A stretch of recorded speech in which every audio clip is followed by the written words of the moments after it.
finalists poured in for a Remarkable Woman contest, and I did meet up with one of the finalists, a Jones County educator who is shattering the glass ceiling for women of color. It was people in the school who cared about what they did that made the difference for me. So I do not waver. I will not waver on my expectations for the people who work for kids.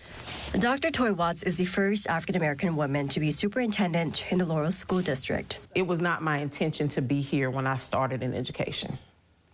I was just going to be a teacher, but God saw different. Not her chosen path initially, but that all changed when a Sunday school teacher convinced her to go into education, and now 5 years later. My goal is to continue to fill the districts with highly qualified, dedicated people. As a matter of fact, I would choose heart over skill any day because I can teach you the skill.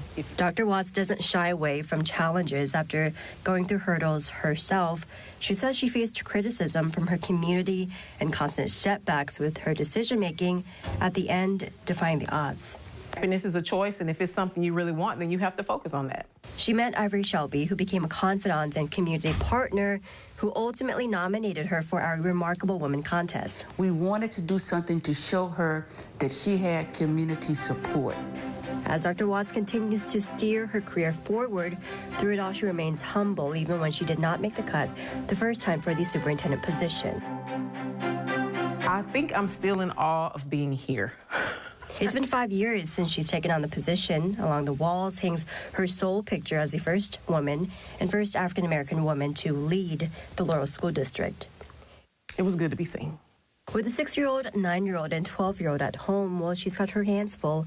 Once deemed a workaholic by her eldest daughter, she says she's happy to achieve that work-life balance now. While doing what she loves, she leaves this piece of advice. There is no ceiling. What you think you're going to be right now as you sit in these classrooms, you literally have no idea how life can present you with opportunities. You just have to be ready to take them, and you have to believe in yourself enough to take them.